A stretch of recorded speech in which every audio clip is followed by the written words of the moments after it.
Sejam bem-vindos a mais um filme PHC-TV. Este filme visa explicar aos utilizadores PHC a vantagem de usar o modo planeamento e ocupação integrado com o PHC Projeto. O objetivo deste filme é sem dúvida perceber a mais-valia do modo planeamento dentro do PHC Projeto, de forma a tirarmos o maior proveito não só da gestão das tarefas em termos temporais e gráficos, bem como o mapa de necessidades tendo em conta as tarefas planeadas para os orçamentos selecionados no intervalo de tempo designado. Caso tenha um modo de ocupação, poderemos marcar os recursos de forma a controlar a ocupação em dias de cada recurso, da estrutura de custos de cada orçamento. Neste filme vou falar das características mais importantes do modo planeamento. A primeira é, sem dúvida, saber manipular o ecrã e a grelha das tarefas do planeamento em modo gráfico. A segunda é, a partir das tarefas planeadas, gerir as necessidades em termos de materiais ou recursos. A terceira característica que vou abordar é, caso tenha um modo de ocupação, como pode gerir de uma forma integrada com o planeamento a ocupação das pessoas ou máquinas de cada tarefa. E, por fim, a integração do planeamento PHC com o Microsoft Project 2003. Mas nada como ver isto tudo no real, ou seja, numa demo de software. Vamos então começar a demo. Ora bem, vamos então começar pela primeira característica que falei, que é sem dúvida o ecrã de planeamento. Vou pegar aqui num processo mais PHC, ok? E vou navegar até ao planeamento. Ora bem, em relação ao ecrã do planeamento, vou até fazer aqui um novo registro e vou-lhe chamar Plano de Trabalho 3.2. Vou dar o nome do meu plano de trabalhos, okay? Vou-lhe chamar Plano de Trabalhos mais PHC e vou chamar um processo que é mais PHC. Quando faço isto, reparem bem que automaticamente do meu lado esquerdo aparece logo uma grelha com a descrição geral de cada item, okay, como podem observar, e a quantidade orçamentada deste respectivo orçamento. Obviamente, quando chamo um processo, se por acaso existir mais que um orçamento, ele automaticamente aparece logo todos os orçamentos que estejam em condições de planear. Okay? Neste caso, tenho aqui mais um que lhe chamei Plano de Trabalhos 1 e o orçamento número 6. Depois posso ver um ou outro, okay? Caso queira escolher ou só ver um ou só ver outro para poder planear. Okay? Cá está o plano de trabalho. Se quiser agora ver só o orçamento número 6, ele só me traz o orçamento número 6. Cá está ele. Okay? Bem, para além disso, é possível realizar um planeamento de orçamentos a diversas entidades, tanto a clientes como a fornecedores, okay? Bem como entidades. Caso tivesse o módulo CRM, também era possível realizar a contactos. Ora bem, mas vou chamar aqui um planeamento que já esteja elaborado e que já está todo ele preparado. Ora bem, este planeamento que eu chamei, nós vamos apenas falar em planeamentos com a base de dados de clientes que diz respeito ao orçamento número 6, como podem observar. Mas que tipos de orçamentos é que estão preparados para poder planear? Para isso, vamos navegar até ao processo e vamos escolher o documento respectivo de orçamento. Ok, vou abrir aqui para navegar até ao orçamento número 6. Ok. Para poder, de uma forma rápida, poder explicar que orçamentos é que estão preparados. Se são todos, se são adjudicados ou não. Cá está o meu orçamento, okay, que está pronto para poder planear. E existe aqui várias questões importantes para explicar que orçamentos é que estão preparados para poder planear ou não. Primeiro, caso o orçamento esteja adjudicado, ele automaticamente é planeável. No entanto, eu posso, sem dúvida, planear orçamentos não adjudicados. Ou seja, caso ele não esteja adjudicado, ele automaticamente pergunta se permite se eu quero efetuar planeamentos sobre este orçamento ou não. Portanto, e assim permite-me, por exemplo, planear algo que ainda não esteja adjudicado ou que ainda esteja a concurso e poder planear as minhas tarefas. Portanto, estas são as duas condições, para além de ser um dossiê do tipo orçamento, então também pode, ou estando adjudicado, e aí permite logo planear, ou, neste caso, se eu disser que permite planear, também está em condições de eu poder planear as minhas tarefas. Estas premissas são importantes. Daí que quando chamo o meu orçamento, ele aparece-me de maneira a que eu possa planear. Antes de começar a detalhar o ecrã de planeamento, é necessário ter atenção a algumas premissas importantes. Ou seja, nos parâmetros, existem algumas considerações que devo fazer. Nomeadamente na pasta Projeto. Ok, centrarmos aqui na pasta Projeto e vamos pesquisar aqui algo que começa por hora. Cá está. Tenho aqui dois parâmetros fundamentais, que é hora de início de trabalho, no meu caso é às 8h30, hora de fim de trabalho está marcada para as 18h. O que é que isto influencia no planeamento? O que influencia é precisamente esta cor verde que estão a ver aqui, é influenciada por aqueles parâmetros. Eu vou pôr isto em horas, para nós observarmos melhor, e cá está. Portanto, a minha hora de trabalho em que começa precisamente às 8h30, ok? E acaba às 18h. Portanto, e então ele marca o fundo do planeamento a verde, neste caso, como o meu período de trabalho que está definido nos parâmetros. Vamos voltar a pôr isto em dia e vamos voltar outra vez para os parâmetros. Portanto, daí, cá está a cor de fundo para as horas de trabalho de planeamento, a verde, e respeita isto como podemos observar. Outra questão importante é se apresenta o intervalo de horas no trabalho de planeamento. Portanto, ao ativar este parâmetro, deve-se também ter em conta, obviamente, a hora início e fim de trabalho. Ok? E deste modo apresenta o respectivo horário de trabalho no respectivo planeamento.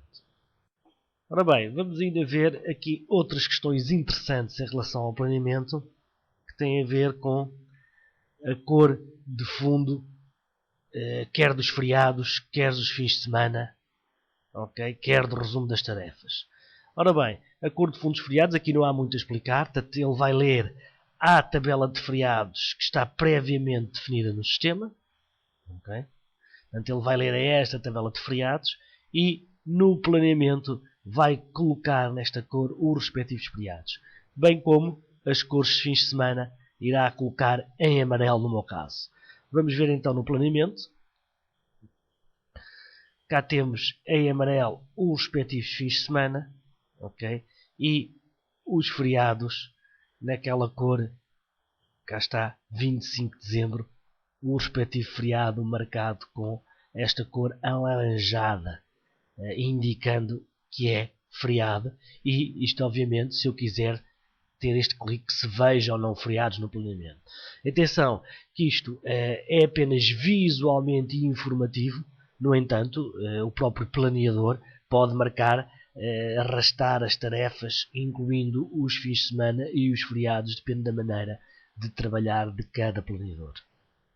Outra questão importante, para além daquelas horas, inícios e fim de trabalho que eu falei há pouco, tem a ver que quando crio uma tarefa no respectivo planeamento, vamos supor que eu vou criar aqui uma nova tarefa, ele automaticamente coloca na hora início e hora fim de trabalho por defeito o que estiver definido nos parâmetros.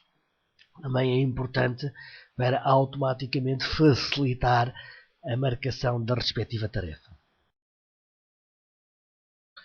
Ora bem, após termos visto alguns dos parâmetros mais importantes nesta área de planeamento, também é importante referir o seguinte: portanto, eu posso ter vários planeamentos para a mesma base de dados. Okay? No entanto, apenas um, okay, é que pode estar ativo. Isto porque este controle é feito automaticamente pelo software. Portanto, se eu quisesse duplicar agora este planeamento, okay, ao ativar, portanto, eu vou-lhe dar aqui outro nome, vamos lhe chamar XXXX. Ao ativar este planeamento e ao gravar, automaticamente o outro planeamento que tinha aqui como P331, automaticamente ele fica inativo, ou seja, a checkbox do ativo é tirada. Portanto, este controle é todo feito pelo software e isto é muito importante. Porquê? Porque, obviamente, para os meus cronogramas financeiros, não só em termos de custos orçamentados, não só em termos de vendas, que é influenciado conforme as minhas tarefas temporais que estejam planeados, só um dos planeamentos para a mesma base de dados e para o mesmo processo é que pode estar ativo, como é evidente, para os cronogramas financeiros, quer de custos, quer de vendas, tenham em conta apenas o planeamento ativo. Okay? Portanto, eu vou voltar a ativar isto. Okay? E automaticamente, não sei se estão lembrados, o XXXX passa a estar inativo. Portanto, este controle é feito pelo software. Aqui eu não tenho que preocupar, é só tenho que ter em consideração que se tiver vários, tenho que validar qual aquele planeamento que eu quero que entre em linha de conta para os meus cronogramas financeiros, ou seja, qual é o meu planeamento verdadeiro para os cronogramas. Portanto, isto é que é preciso ter em consideração.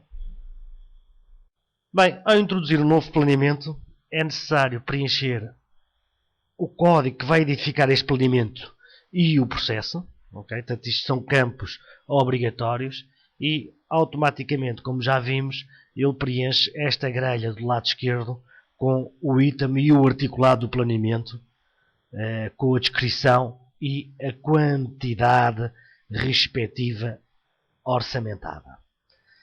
Portanto, neste momento, estamos preparados para começar a criar tarefas para cada item.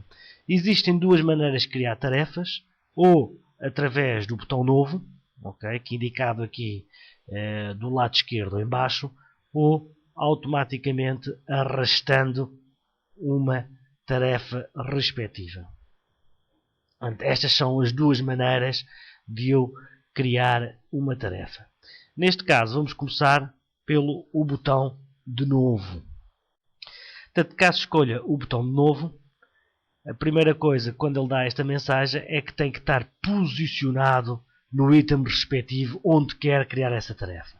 Neste caso, vamos nos posicionar na tarefa 041, Transportes e Vazador, e vamos introduzir uma nova tarefa. Neste momento aparece a descrição da respectiva tarefa, que traz do item, no entanto, ela pode ser alterada, a data início e a data fim da tarefa. Vamos, por exemplo, pôr até vamos começar com a tarefa a 20 de janeiro de 2009 até, por exemplo, 25 de fevereiro de 2009. A hora início e a hora fim, automaticamente, como já vimos, por defeito, traz a que estiver definida nos parâmetros, como expliquei anteriormente, tanto nos parâmetros hora início e fim de trabalho.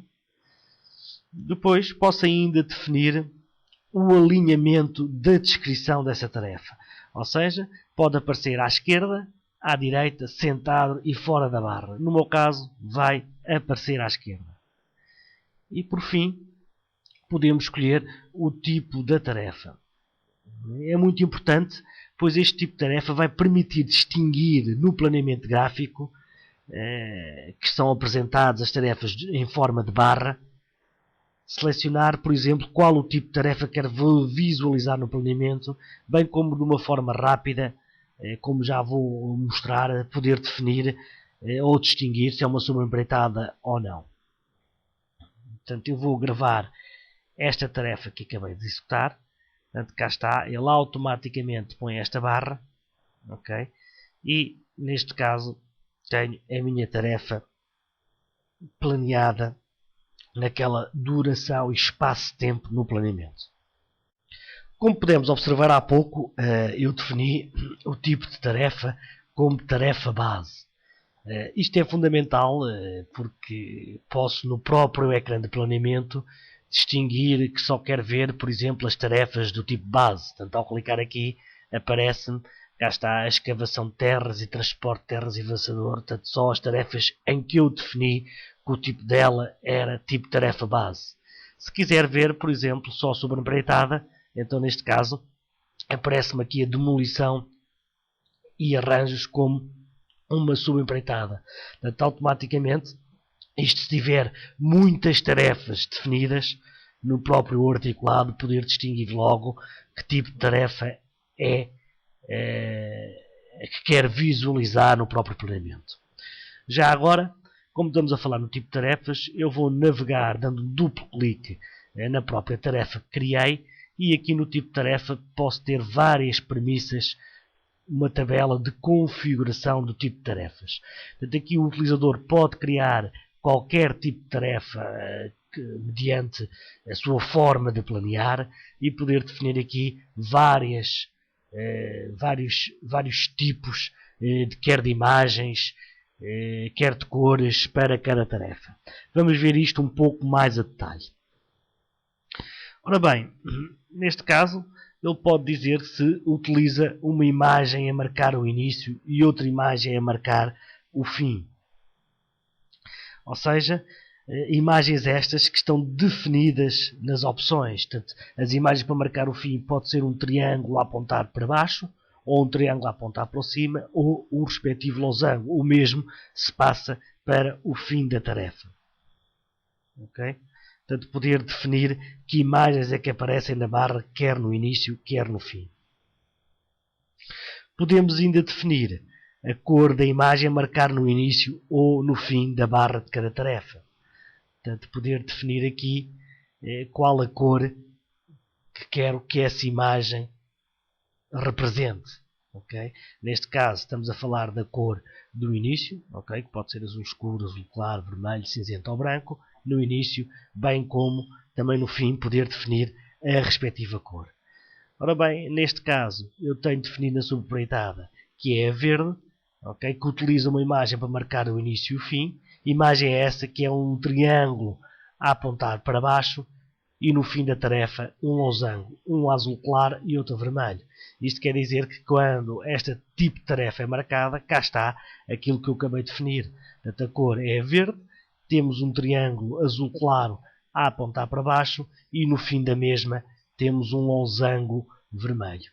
Portanto, isto permite, ao fim e ao cabo, distinguir rapidamente o início e o fim de cada tarefa de uma forma mais simpática e utilizável.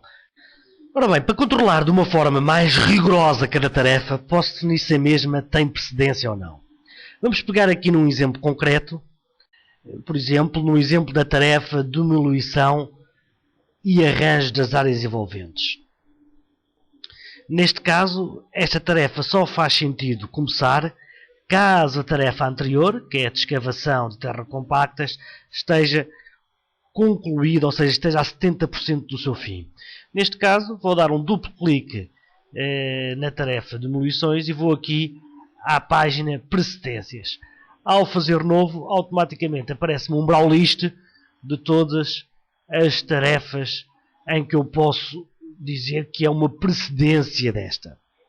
Neste caso, vou escolher então a escavação de terras e vou dizer que não deve colidir com a data fim da tarefa de escavação em 70%. Vou marcar aqui então os tais 70%. Isto quer dizer que caso o planeador arraste esta tarefa, vai avisar que existe conflitos e cabe ao planeador decidir o que fazer. Neste caso vou gravar então, vou gravar o planeamento e vamos ver se isso acontece ou não. Portanto, tenho aqui a tarefa de demolição, okay, em que tem uma precedência que é a escavação. Caso eu arraste esta tarefa, okay, quando ultrapassar os tais 70%, aparece este aviso ao planeador. Ou seja, ele diz que foram encontrados conflitos em que na tarefa de demolição e arranjos está em conflito com a tarefa de escavação de terras. Okay? E eu aqui tenho duas hipóteses. Ou mantenho a alteração que fiz dizendo que sim, e ele fica posicionado onde arrastei, ou se disser que não, ele volta a colocar-se onde estava. Portanto, e neste caso consigo gerir conflitos na minha forma de planear caso trabalhe com precedências.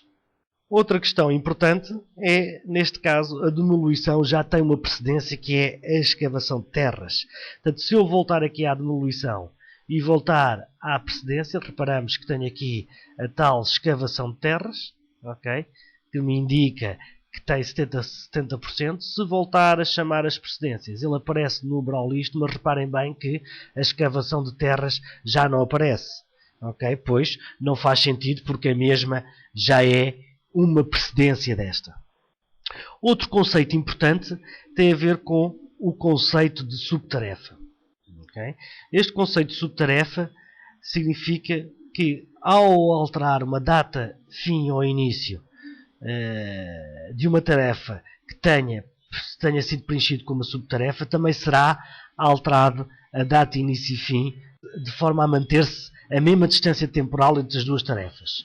Partindo do mesmo exemplo prático, ou seja, neste caso, eu nos parâmetros tenho definido, cada vez que se cria uma precedência, é gerado uma subtarefa. Ou seja, eu aqui nos parâmetros do projeto, tenho aqui um parâmetro que me diz que as precedências criam subtarefas automaticamente.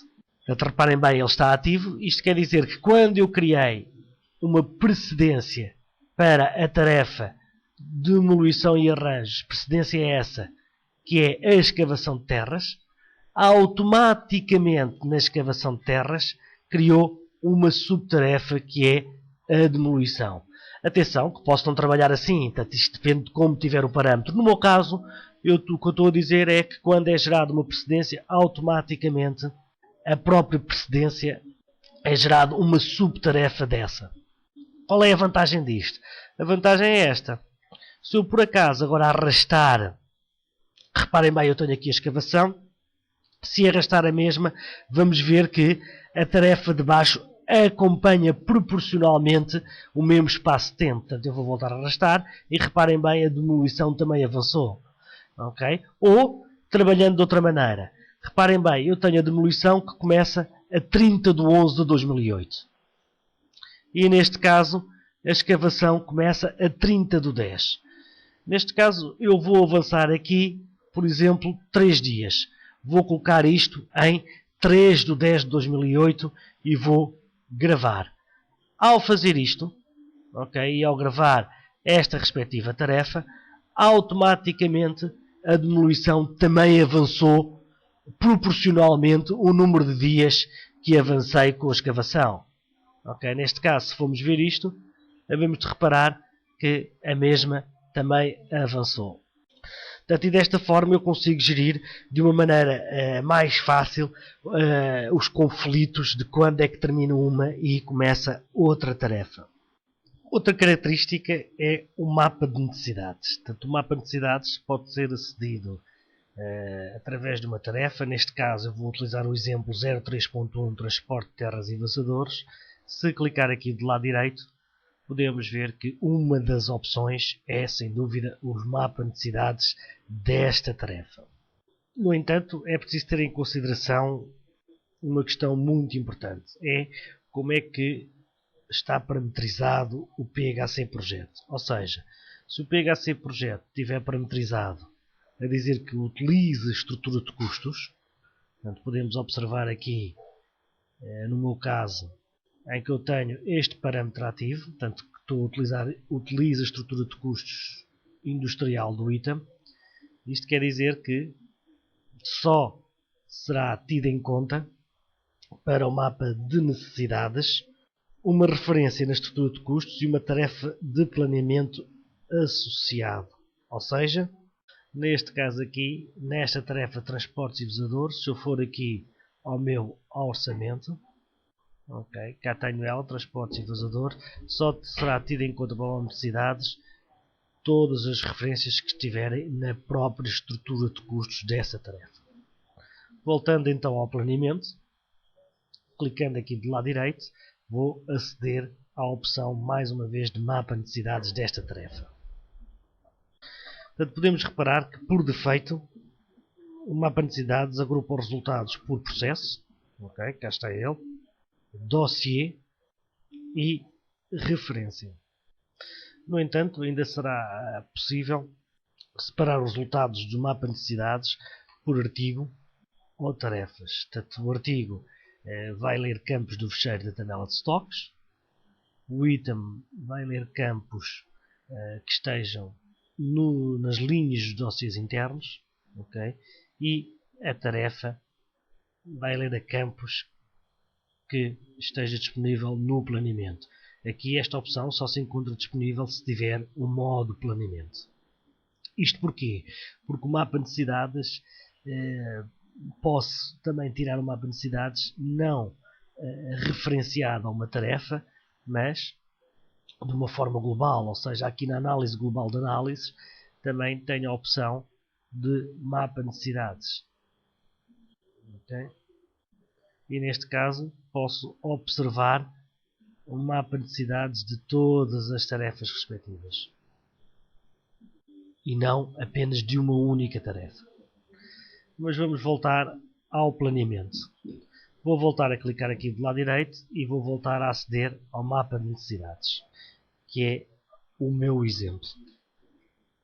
Neste exemplo, eu vou agrupar o resultado do mapa de necessidades por referências, ou seja, se a referência é de material ou de serviços, e vou executar a análise. Existem aqui algumas colunas importantes nesta análise que merecem uma explicação. A coluna quantidade, okay, que podemos observar aqui, indica a quantidade adjudicada para um determinado orçamento. A coluna estoque atual indica a quantidade de estoque atual adicionada à quantidade em recepção indicadas na ficha do artigo.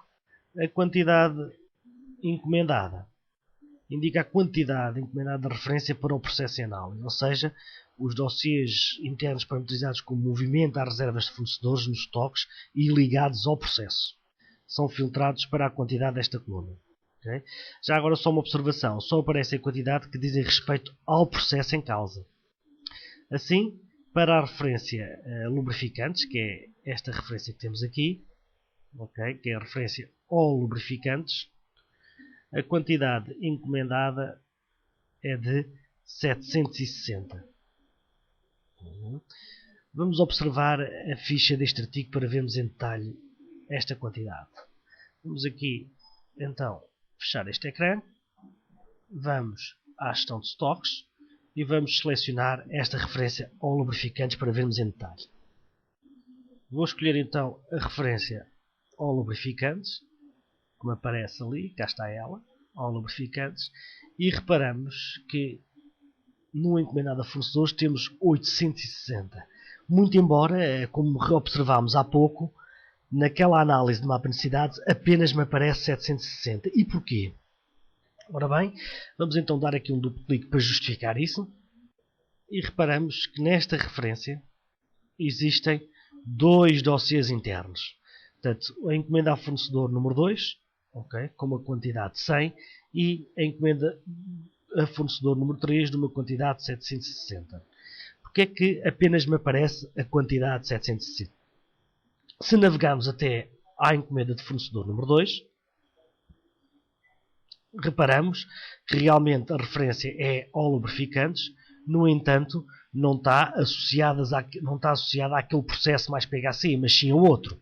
Daí ele fazer logo a filtragem pelo próprio processo. Se formos ver a encomenda de fornecedor número 3 com os tais 760 e navegarmos até ao dossiê, reparamos que cá está a quantidade de 760 da referência ao lubrificantes que está associado ao meu processo mais PHC. Portanto, ele faz logo a filtragem pelo processo, o que diz respeito àquele processo, o que é que está encomendado por processo. Podendo assim gerir de uma forma mais organizada e correta aquilo que preciso ou não encomendar. Vamos voltar ao mapa de necessidades. Já percebemos o porquê dos 760. Vamos voltar aqui. Okay, vamos executar a análise e vamos continuar a analisar esta referência ao lubrificantes, cá está, os tais 760, já percebemos o porquê. Portanto, para esta coluna é logo filtrado todos os dossiês que movimentam as reservas de fornecedores e ligados ao respectivo processo. Por fim, a coluna quantidade em falta. Okay? Como é fácil de perceber, esta coluna é calculada da seguinte maneira. Portanto, quando o estoque atual, quando o estoque atual, que no meu caso é 0, mais a quantidade encomendada, que no meu caso é 760, é maior que 0, então a quantidade em falta será, obviamente, igual à quantidade menos o estoque. Portanto, será a quantidade menos o estoque atual mais a quantidade encomendada. Neste caso é 0, o estoque atual. Okay? Temos 760 como quantidade encomendada, menos a quantidade adjudicada menos a quantidade encomendada, dá-nos certamente a quantidade em falta. Já agora só uma observação, a quantidade em falta nunca apresenta valores negativos. Okay? Quando algum cálculo por acaso retorna um valor negativo para esta coluna, esta aparece a zeros. Em relação à coluna fornecedor, esta coluna aparece preenchida com o fornecedor habitual indicado na ficha do artigo. Ou seja, se formos ver o lubrificantes, que tem o fornecedor Tecnopower, o fornecedor aparece porque, sem dúvida, na ficha do respectivo artigo, este é o fornecedor habitual que está preenchido na página integração. Cá está ele. Okay? Vamos voltar então aqui ao mapa de necessidades. E que tipo de operações é que permite realizar com o mapa de necessidades? Portanto, o mapa de necessidades pode realizar 3 tipos de diferentes operações. Ou só análise, que é aquela que já vimos há pouco, portanto, em que eu posso ter o resultado deste mapa e passar o resultado deste mapa para uma folha de Excel, para depois eu acabo entregar a quem direito. Portanto, esta é uma das possibilidades. Portanto, e neste caso retorna-me então os valores respectivos para a respectiva folha de Excel. Cá tenho eu com as respectivas quantidades para depois poder gerir esta informação.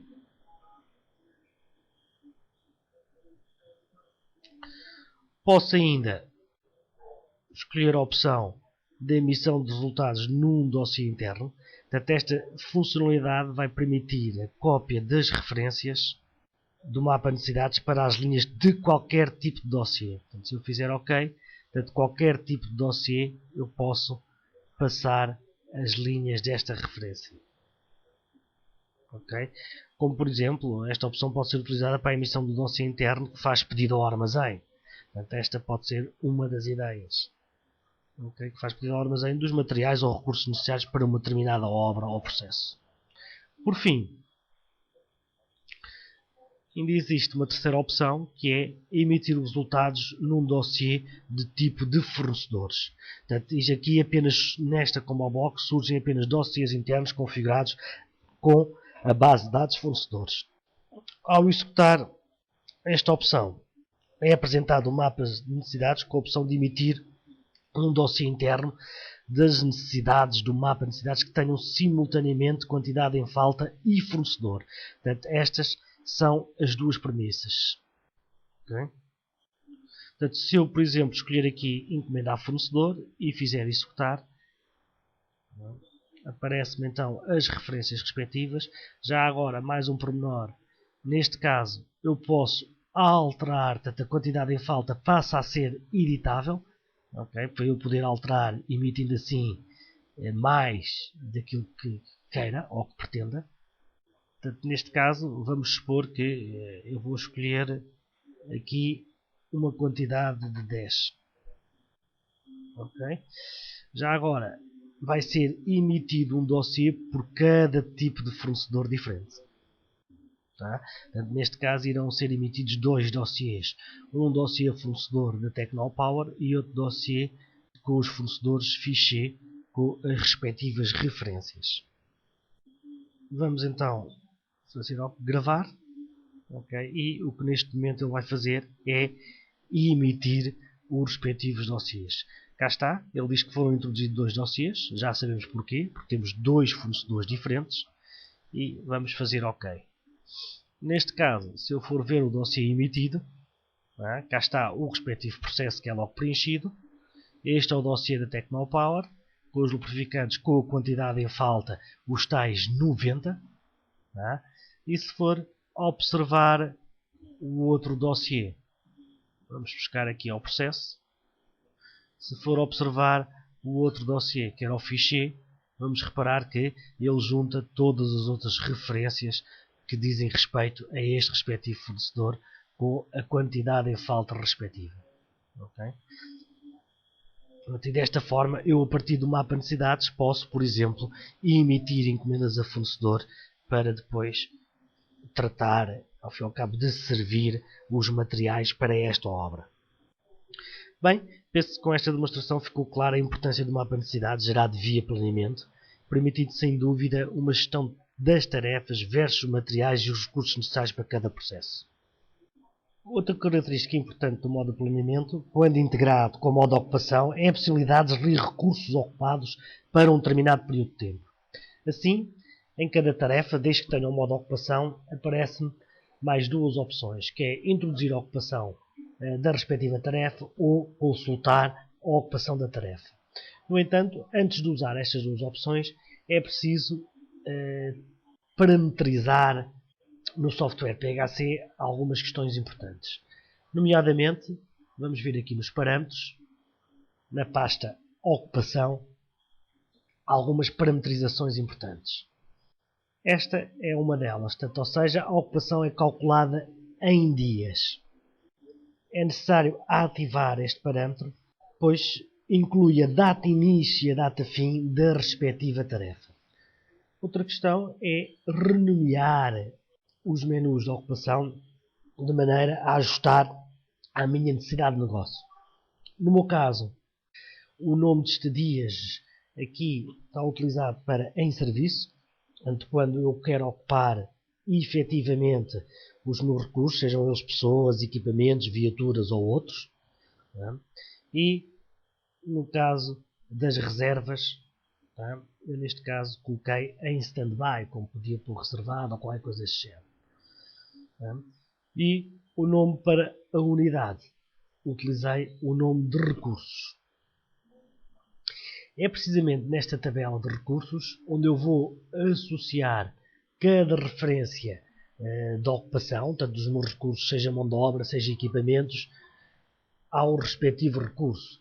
Portanto, neste caso, se eu escolher a referência serventes, okay, vamos ver que, como serventes respectivos, eu tenho criado aqui quais as pessoas que costumam trabalhar para mim nesta categoria de serventes. Neste caso o Miguel, o Pedro, o João Pires, o Malato. Portanto, tenho vários recursos que, ao fim e ao cabo, são serventes. Já vamos ver para quê, quando eu tiver a ocupar, que tipo de recurso é que eu posso utilizar para a respectiva referência. Bem, vamos voltar agora ao planeamento e ver como é que isto tudo se processa. Vamos escolher aqui o meu planeamento, ainda do processo mais PHC, e vamos ver, por exemplo, nesta tarefa que já tenho recursos ocupados, como é que isto tudo funciona. Para já, se clicar aqui do lado direito, posso logo visualizar se realmente tenho recursos ocupados ou não para esta tarefa. Se consultar a tarefa, ele vai-me dizer, vai-me mostrar uma lista onde eu tenho as respectivas pessoas ocupadas. Neste caso, o motorista entre esta data será o Zé Pedro, qual o caminhão que está ocupado, o trator, o operador e o servente.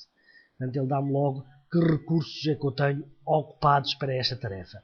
Portanto, isto para já é importante, porque esta tarefa, se eu for ver aqui o mapa de necessidades e executar a análise, reparem bem que os recursos que eu tenho para esta tarefa, além do tal caminhão que falei, do motorista, do operador, do servente, do trator, reparem bem que a pá ainda não aparece na consulta de recursos ocupados. Se eu for ver aqui, reparem bem que não tenho aqui nenhuma recurso com pá. Portanto, isto é importante. Se eu clicar aqui do lado direito e for introduzir uma ocupação, neste caso, ele vai-me automaticamente apenas lançar a linha do recurso que me falta ocupar. Portanto, esta gestão é importantíssima para eu reservar ou ocupar, inclusive, os recursos à respectiva tarefa adjudicada. Vamos tomar como exemplo o transportes e terras vazadores. Vou clicar aqui do lado direito, vou consultar para ver se tenho alguma ocupação. Nesta tarefa ainda não foram ocupados nenhum recursos e neste caso o que eu vou fazer é introduzir uma ocupação. Quando introduzo uma ocupação, ele automaticamente aparece-me dois dossiês que estão preparados para o efeito. Um deles que ocupa logo na agenda o respectivo recurso e outro apenas que coloca em reserva para mais tarde poder ocupar essa pessoa. No meu caso, eu vou já colocar as datas efetivas dessa pessoa. Vou fazer introduzir. Ele automaticamente abre o dossiê de recursos e serviços com as respectivas referências que estão na estrutura de custos, okay, que estão definidos. Lembram-se naquela tabela de recursos em que eu associei cada pessoa ao recurso. Isto para quê? Para que nesta combo box apareça-me então quais os recursos disponíveis para esta referência. Portanto, eu tenho aqui vários recursos disponíveis para esta respectiva referência. Neste caso, eu vou ocupar esta matrícula. Okay? Neste aqui de baixo, vou ocupar. Reparem bem, se por acaso escolher a mesma matrícula, ao gravar, ele avisa-me logo que não posso ocupar, pois já existe um recurso para a mesma referência e matrícula ocupada para estas datas. Okay? Neste caso, eu vou escolher outro. Tá? E vou apagar as restantes linhas, pois só quero neste momento ocupar, logo reservar entre as datas 5 de 11 a 9 de janeiro os respectivos caminhões. E vou gravar. Okay? Já agora, vou voltar a introduzir a ocupação. Reparem bem que os caminhões que já estão ocupados não vão voltar a aparecer nas linhas. Portanto, só aparecem agora os operadores respectivos. Né? Se quiser ver aqui, redefinir as datas de ocupação, posso ver logo aqui que operadores é que tenho ocupados entre aquelas datas, portanto entre 5, 11 e 19 de janeiro tenho o operador José Manuel e Mário Nadal ocupado para respectivos. Neste caso só tenho disponível o Jaime Fernandes e o Miguel Santinho. Né? Portanto, neste caso, se vier aqui, reparem bem, se por acaso ocupar o Mário Nadal, ele vai-me dizer que não posso, como reparei na própria agenda, que já está ocupado.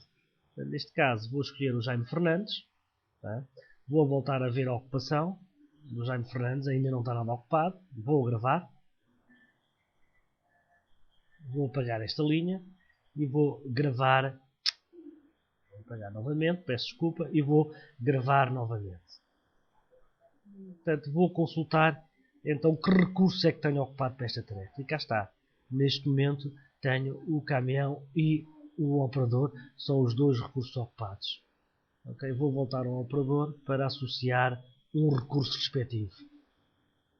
E neste caso vou associar o Mário Nadal. Volta-me a dizer que não é possível, okay? Como já vimos há pouco. Portanto, que tenho o Mário Nadal ocupado de 5 de 6, do 5 de 11, desculpa, a 9 de janeiro. Portanto, por esse motivo não é possível ocupar no mesmo período, então vou escolher o José Manuel. Também não é possível, portanto, isto porque já está ocupado. Isto quer dizer que neste momento não tenho recursos de operadores para estas datas, ou subcontrato, ou não consigo ocupar. Vou apagar a linha e gravar o respectivo dossiê. Portanto, e desta maneira, muito simples, consigo ao fim e ao cabo gerir os meus recursos para cada tarefa do meu planeamento. A última característica que vou falar do planeamento é a ligação do PHC Planeamento com o Microsoft Project. Portanto, este botão permite fazer a exportação ou importação das tarefas do registro de planeamento que estiverem aberto no ecrã de planeamento de processos para o Microsoft Project 2003. Ora bem, primeiro vamos falar da exportação. Ou seja, é isso mesmo que eu vou fazer agora. Tenho o Microsoft Project 2013 instalado e vou escolher esta opção de exportar o planeamento. Portanto, neste momento, o que ele está-me a fazer é exportar os meus itens para o Microsoft Project. Ok, cá está ele. Portanto, é desta maneira que é exportado as respectivas tarefas para o Microsoft Project. Cá temos elas. Okay? No entanto, é preciso ter em consideração algumas questões muito importantes. Nomeadamente, existem 3 campos obrigatórios que o Microsoft Project precisa de ter ligação com o PHC Planeamento. Ou seja, eu vou mostrá-los aqui. Vou, por exemplo, inserir uma coluna, ok? E esses campos são precisamente, um deles é este.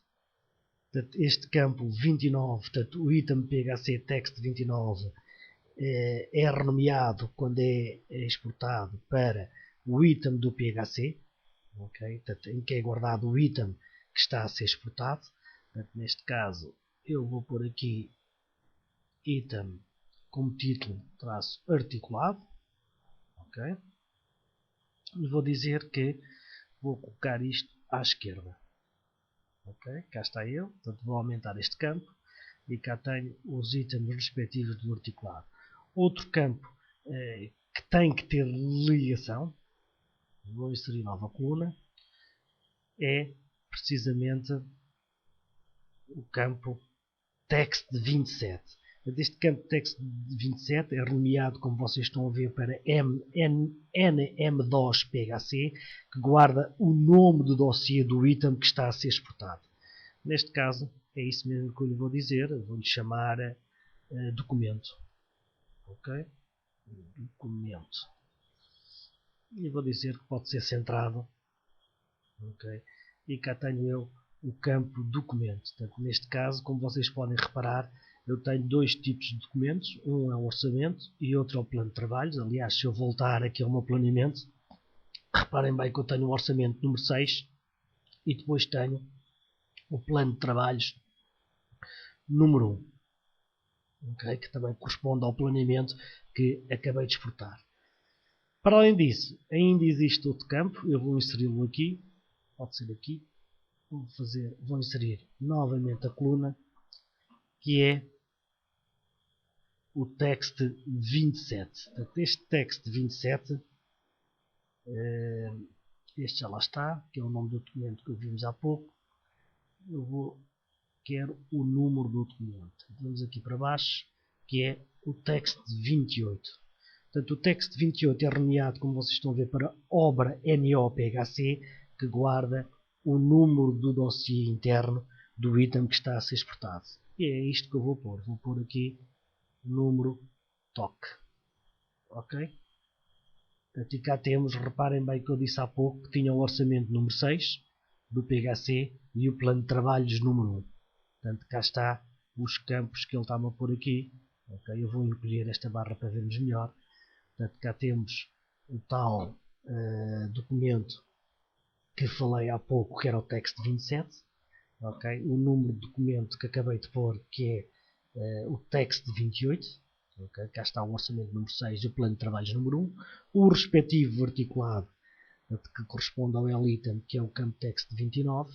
E por fim, falta-me um, muito embora eu não vou mostrá-lo, mas que guarda o tipo da barra, portanto, do item, guarda o tipo da barra. Não sei se estão lembrados, se a barra é tarefa base, se é de pintura, portanto, este tipo da barra aqui. Ok, se eu entrar aqui numa tarefa, portanto, este tipo da barra, ele também leva esse campo para o Microsoft Project, que passa a ser também um campo obrigatório, que é, sem dúvida, o text 30.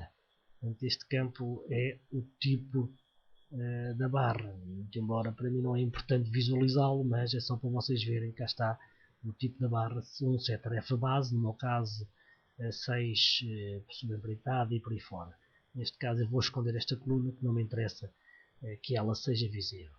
Portanto, eu tive o cuidado de mostrar estes campos, porque porque sem dúvida, se estes campos não existirem, eu não consigo importar as alterações que faço do Microsoft Project para o PHP Planeamento. Portanto, estes campos são sem dúvida obrigatórios, portanto, são condições obrigatórias para depois voltar a importar o projeto. Portanto, isto quer dizer que eu tenho que ter sempre uma ligação com o PHP, ou seja, ele tem que ser exportado primeiro para depois ser importado ou para um novo planeamento ou substituindo aquilo que está atualmente. Não posso por si só criar um planeamento no Microsoft Project e depois importar para o PHP. Portanto, estes campos são obrigatórios que estejam preenchidos. Bem, posto isto, vou fazer aqui algumas alterações até para vermos isto. Vamos supor que nestes itens do articulado, que eu tenho aqui o plano de trabalho, portanto, reparem bem que eu aqui no planeamento tenho os meus itens criados, okay, que corresponde àquilo que criou com a duração respectiva, e tenho aqui também o tal plano de trabalhos que também está planeado, que não é mais do que outro dossiê interno criado, em que eu chamei plano de trabalhos para poder também planear. Okay? Mas neste caso, o que eu vou fazer é, no Microsoft Project, por exemplo, vou apagar estes itens do articulados que dizem respeito ao plano de trabalhos. Ok, vou apagar, para depois verem a tal condição que eu falava na importação. E para além disso, isto começa aqui no dia 20 de outubro, esta primeira tarefa, e que acaba, ou vamos a esta antes, que é mais curta. Esta tarefa aqui que começa a 30 do 10 e acaba a 10 do 11, eu vou alterá-la. Portanto, ela vai passar a começar em novembro, ok? A 5 de novembro, e vai acabar a 20 de novembro. Portanto, reparem bem, também fiz alteração nesta tarefa, ok? Cá escolhi uma que é o plano de trabalhos, que ele não vai importar, mas vou fazer então antes desta. Vou fazer, exato, ao item 03.1, ok? Que é o tal item de transporte e vazador, vou alterar a duração dela. Portanto, vou dizer que em vez de começar a 5 do 11, vai começar a 12 do 11 e vai acabar à mesma a 9 de janeiro. Portanto, apenas alterei a data de início, que em vez de começar a 5, começa a 12 do 11. Vou gravar este meu projeto, ok? Vou gravar aqui no desktop e vou-lhe chamar plano de trabalhos. Ok? E vou salvar o meu projeto. Ora bem, depois de ter feito estas alterações, vamos então importar. Portanto, existem duas maneiras de eu poder importar. No mesmo botão que falei há pouco, que é a ligação ao Microsoft Project, vai-me permitir importar as alterações que fiz. E tenho duas hipóteses. Caso tenha, como é o meu caso, um planeamento em aberto, okay, neste caso ele vai-me fazer duas perguntas. Se por acaso não tivesse esta área em memória no respectivo processo, ele só me permitia, ao fim e ao cabo, criar um novo. Neste caso, ao importar, ele vai-me fazer duas perguntas. Ou crio um novo registro baseado nas alterações que fiz, e neste caso ele vai-me criar um novo planeamento com os itens respectivos alterados, tá? Ou posso substituir o planeamento. Neste caso, o que ele vai fazer é apaga o planeamento que tenho, neste caso, em memória, e vai substituir os itens alterados por este. Mas o que eu vou escolher é criar um novo registro baseado no planeamento importado. Vou fazer escolher. Ele automaticamente põe em modo de introdução, portanto, como eu estivesse a introduzir um novo planeamento. Vou escrever aqui que é o plano de trabalho 1. Ok? Vou-lhe chamar plano de trabalhos. Ok? Vou colocar o meu processo, que é o mais PHP, e neste caso o que ele irá fazer é precisamente isto. Portanto, escolher qual o fecheiro que quer importar das alterações que fiz no Microsoft Project. No meu caso, eu apenas chamei-lhe plano de trabalhos, que é este, e vou fazer escolher. Reparem bem que eu apaguei de propósito aqueles itens daquelas colunas, ok? Para nós vermos estas mensagens. Portanto, quando ele dá esta mensagem, atenção, existem itens do planeamento que não foram importados. Okay? E não se consegue relacionar com os existentes. Isto porquê? Porque, não sei se estão lembrados, eu naquela coluna do item, que era precisamente o text 29, em que foi nomeado para L item, eu apaguei os itens que dizem respeito ao plano de trabalho. E os mesmos não serão importados porque ele não encontra relação. Vou fazer OK. O planeamento foi criado com sucesso. Isso quer dizer que ele conseguiu ver a relação destes itens. Estes sim, conseguiram ser importados. Mas no plano de trabalhos, reparem bem, nada foi importado. Nenhuma tarefa foi importada. Eu vou gravar este planeamento importado. Okay? E é precisamente isto que ele faz. Portanto, eu consigo importar novamente as tarefas. Reparem bem que aqui, esta tarefa que começava, não sei se estão lembrados, a 5 do 11, eu mantive a data fim. Neste caso, a alteração, eu alterei para 12 do 11 e tenho a alteração então feita no meu planeamento. Portanto, e desta maneira eu consigo interligar o planeamento PHC com o Microsoft Project, importando estas alterações que são feitas no Microsoft Project. Bem, penso com isto ter explicado bem a relação do Microsoft Project 2003 com o nosso planeamento, quer em termos de importação, quer em termos de exportação. Bem, concluindo, o objetivo deste filme foi, sem dúvida, percebermos a mais-valia do modo de planeamento, sem dúvida com um visual agradável e fácil de utilização. Vimos que podemos controlar as tarefas através do mapa de necessidades, podendo, para além disso, alocar os respectivos recursos caso tenham um modo de ocupação. E, por fim, a ligação com o Microsoft Project como uma mais-valia do nosso PHC de planeamento versus a ferramenta do Microsoft Project utilizado por muitos planeadores nesta área. Penso que, sem dúvida, é uma mais-valia o modo de planeamento. Portanto, não serve apenas para planear, tem todas estas condicionantes muito importantes para um bom planeamento e uma boa gestão de necessidade e de recursos. Mais uma vez, esteja atento a mais dicas e truques e subscreva a newsletters PHC de uma forma agradável. Obrigado.